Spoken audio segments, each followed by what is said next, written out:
Du 16 au 24 novembre, c'est la semaine européenne de la réduction des déchets.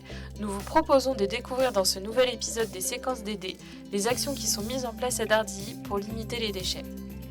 Chaque année, la commune offre une poule contre bon soin aux Dardillois qui le souhaitent.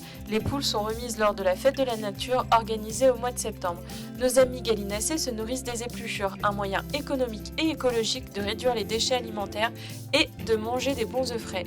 La commune a mis en place et dispose de composteurs dont l'un d'entre eux se trouve à la Beffe et est utilisé et entretenu une partie de l'année par les enfants du centre de loisirs. Dans ce composteur, seuls les biodéchets, fruits, légumes et autres végétaux sont acceptés.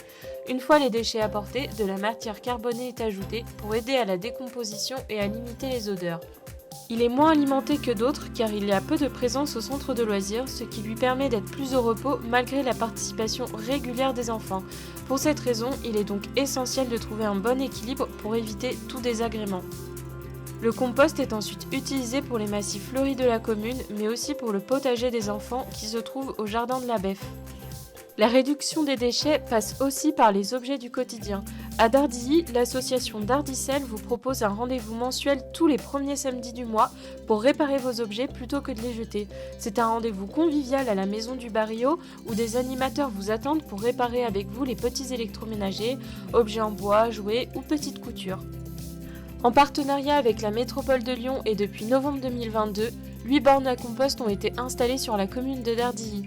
Ces bornes, installées à proximité des écoles et des logements collectifs, peuvent recevoir tout type de déchets alimentés, thé et marc de café, préparation de repas, restes, produits alimentaires périmés sans emballage, et sont disponibles 24 heures sur 24 et accessibles à tous.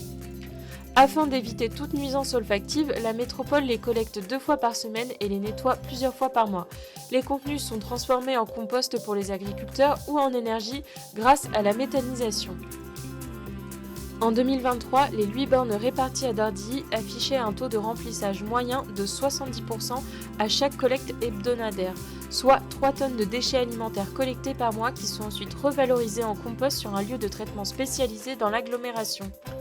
Dans le but de contribuer à la limitation des déchets et du gaspillage alimentaire, à l'école Grégoire, tous les mois est organisée une pesée des déchets allant au compost. Cette pesée est assez variable selon les jours et les menus. Les jours où il y a des pots de bananes, les pesées peuvent monter jusqu'à 9 kg. En moyenne, sur l'année, le poids journalier des déchets organiques allant dans les bacs à compost s'élève à 6 kg pour 220 convives.